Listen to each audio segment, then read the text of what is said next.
David stepped onto the plane, carrying a small black bag over his shoulder.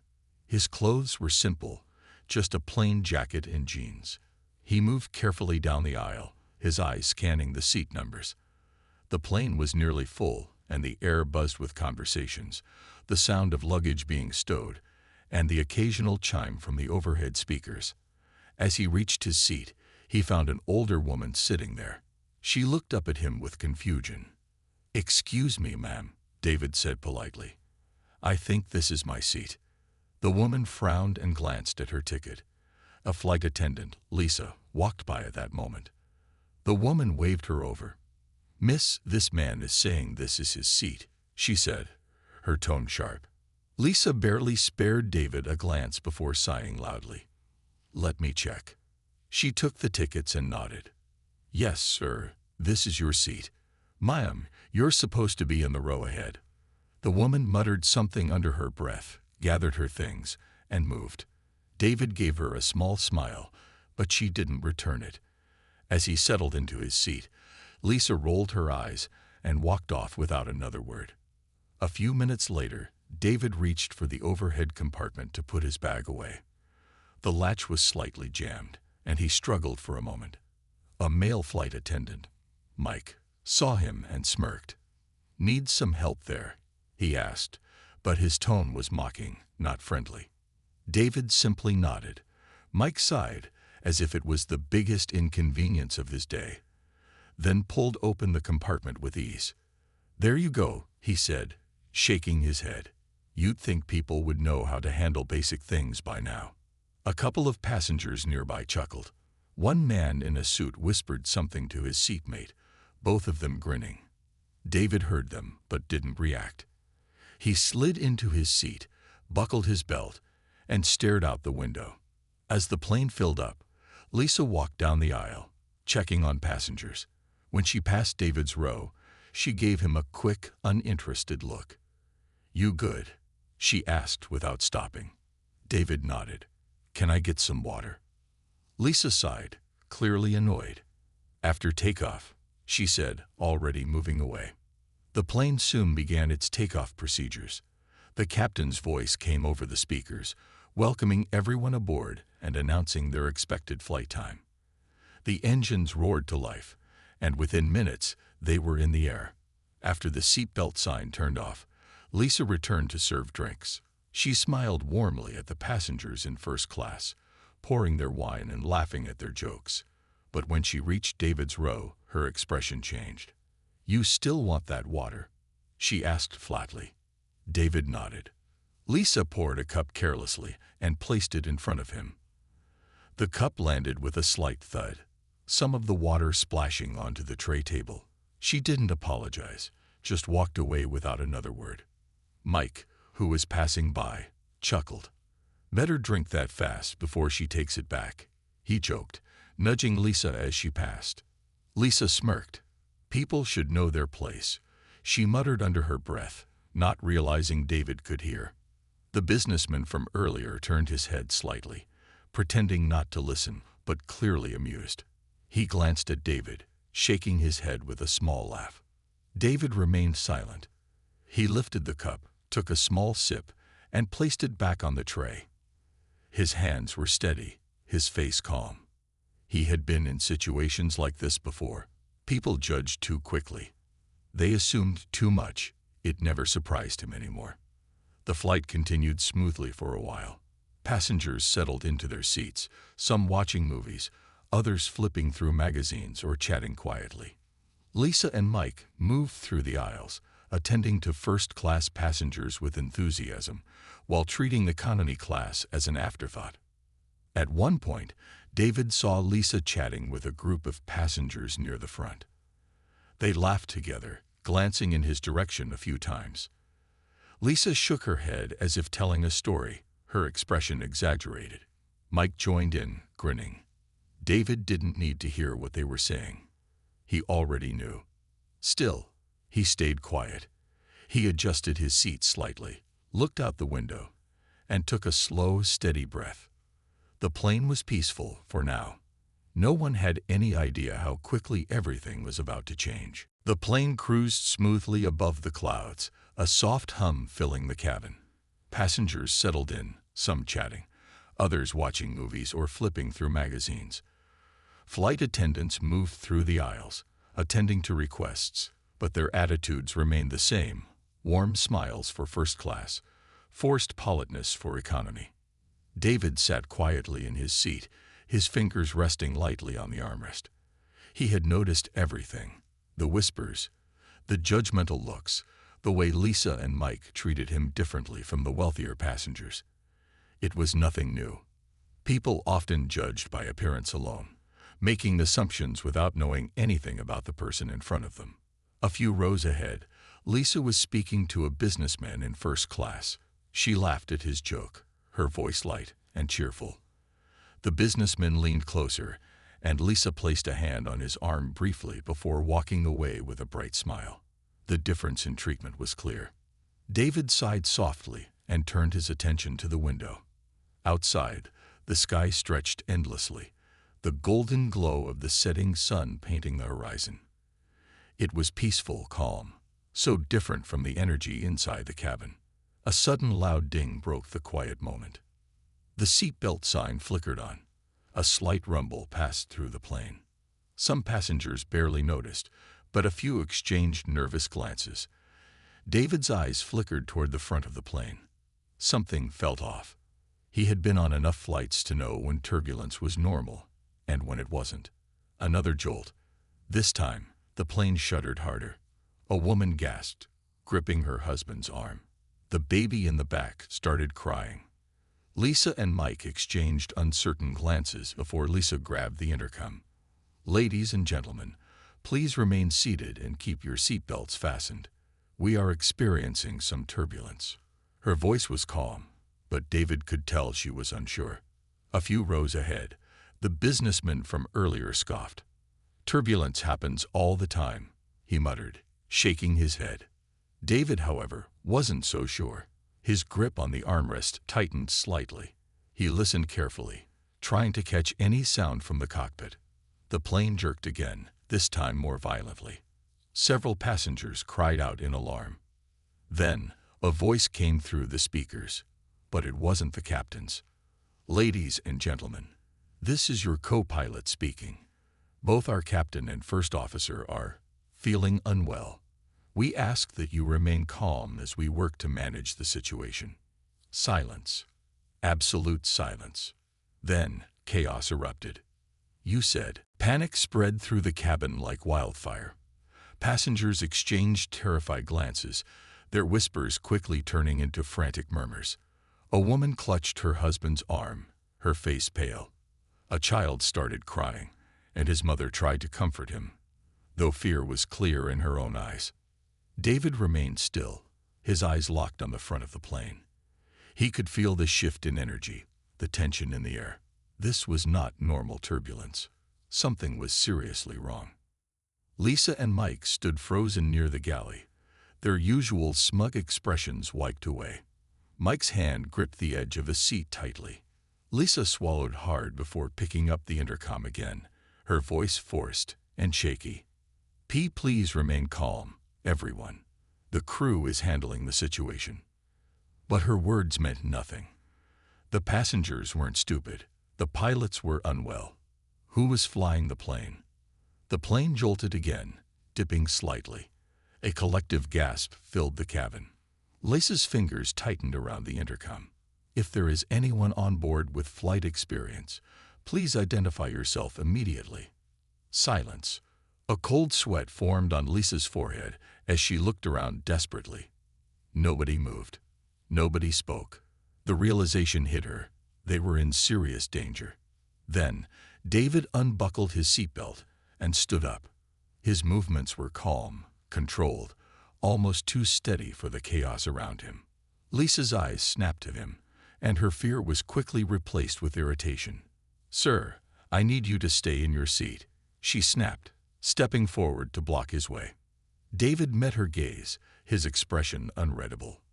Then, in a voice so calm it was almost unsettling, he said, "I'm a pilot." The words hit Lisa like a slap. She blinked, her mouth opening slightly before snapping shut. Behind her, Mike let out a short, disbelieving laugh. "You?" he scoffed. "You're joking, right?" David didn't react. He didn't need to. His steady gaze and unwavering posture spoke for him. Lisa hesitated. The plane lurched again, this time more violently. A loud alarm sounded from the cockpit. Panic grew louder among the passengers. David took a small step forward. "Let me through." Lisa swallowed, glancing at Mike. They both realized they had no choice. "You said." Lisa hesitated, her breath unsteady. She had spent the entire flight treating this man like he was beneath her. Now he stood in front of her, calm while chaos erupted around them. The plane trembled again, a harsh beeping sound echoing from the cockpit. Passengers screamed. Someone was praying loudly. Mike shook his head, still unwilling to believe it. "This is crazy. We don't even know if he's telling the truth," he muttered. David didn't argue. He simply looked Lisa in the eyes. "You don't have time to doubt me," he said, his voice steady. "Let me fly the plane, or we all go down." Another violent jolt threw Lisa off balance. She grabbed a seat to steady herself. The color had drained from her face. She turned toward the cockpit, her hands shaking. "Fine," she whispered. Then, louder, "Fine. Go." David didn't waste a second. He moved quickly toward the cockpit, his mind already shifting into focus mode. Inside, the scene was worse than he expected. The captain was slumped over, his breathing shallow. The co-pilot looked barely conscious, sweat dripping from his forehead as he struggled to keep his eyes open. The control panel was blinking furiously, red warning lights flashing. The altitude was dropping. David slid into the captain's seat and gripped the controls. His body moved on instinct, his years of training kicking in. The plane was in danger, but it wasn't too late. He scanned the readings, checking altitude, speed, and engine status. Through the intercom, air traffic control was calling. "Flight 762, respond immediately. Your altitude is unstable." David grabbed the headset. "This is Captain David Carter. I have control of the aircraft." Silence. Then a startled voice on the other end. "Captain Carter, stand by. Confirming your credentials." Lisa and Mike stood just outside the cockpit, watching in shock as David worked. Mike ran a hand through his hair. "No way," he whispered. Lisa's stomach twisted. She had mocked him. She had insulted him. And now he was their only hope. David's hands moved expertly over the controls. The plane was still shaking, but he could feel it. He was getting control back. The passengers didn't know it yet, but he was going to save them all. "You said." The plane was still trembling, the alarms blaring in David's ears, but his focus remained sharp. His fingers moved across the controls with practiced ease. He adjusted the altitude, stabilized the wings, and checked the fuel levels. The situation was bad, but not impossible. He had faced worse before. Air traffic control came through the headset again. "Captain Carter, we have confirmed your identity. What's your current status?" David kept his voice steady. "Both pilots are incapacitated. I've taken control. The plane was losing altitude, but I'm stabilizing it now." A pause.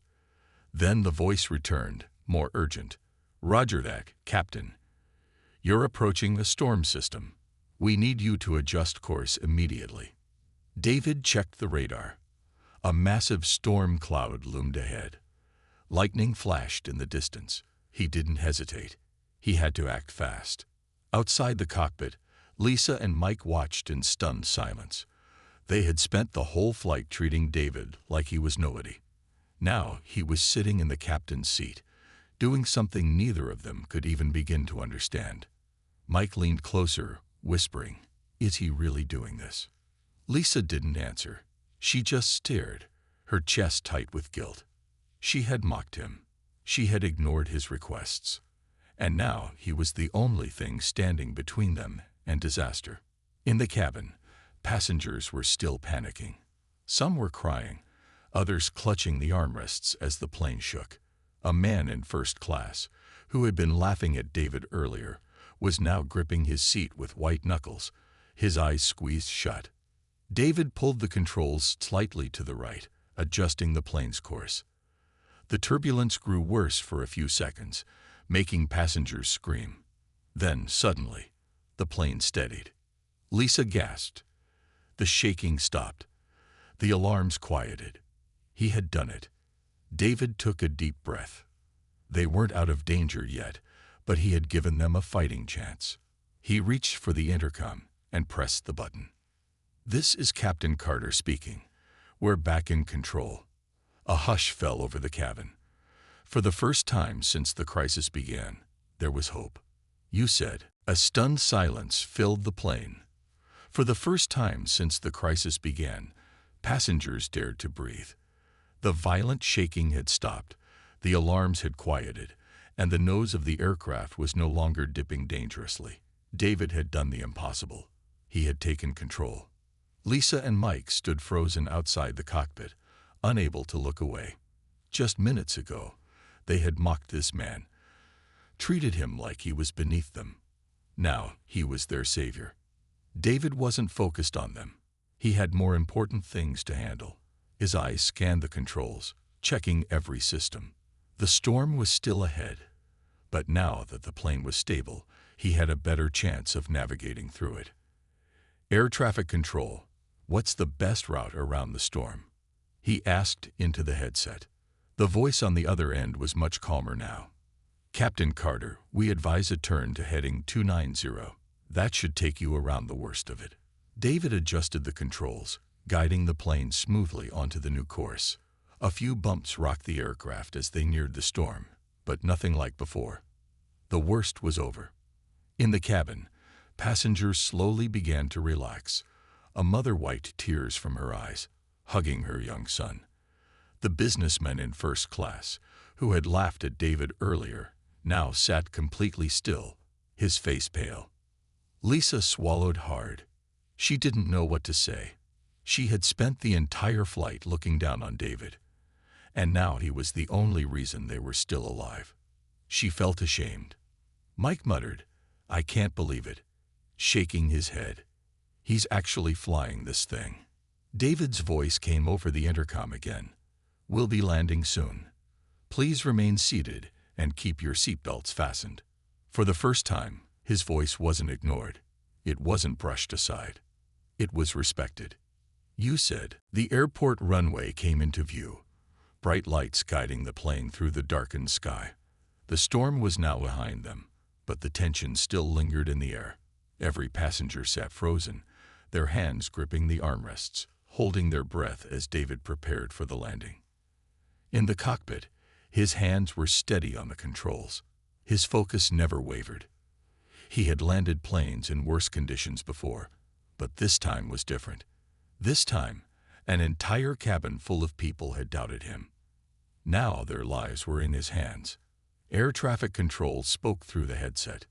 "Captain Carter, you are cleared for landing on runway 17. Winds are light, conditions are stable." David nodded to himself. "Copy that." Beginning descent. The plane gently tilted forward as he guided it down. The engines hummed, the wheels prepared for impact. Outside the window, the ground grew closer and closer. Lisa and Mike stood near the cockpit door, still watching in disbelief. Every time David adjusted a control or checked a gauge, their shame deepened. They had been so wrong about him. Lisa's fingers gripped the wall. She wanted to say something, anything, but she knew there were no words that could erase what had happened. The plane touched down, a brief moment of silence, and then a smooth landing. Passengers erupted into cheers and applause. Some clapped, some cried, others simply let out the breath they had been holding. Relief flooded the cabin. David exhaled, his grip loosening on the controls. He had done it. As he powered down the engines, he finally turned to look at Lisa and Mike. Their faces were unreadable, a mixture of shock, guilt, and something else, respect. Lisa swallowed hard. I'm sorry," she whispered. David gave her a small, knowing nod. He didn't need an apology. The lesson had already been learned. As the doors opened and passengers began to leave, many of them stole one last glance at David, the man they had underestimated, the man they had mocked, and the man who had saved their lives.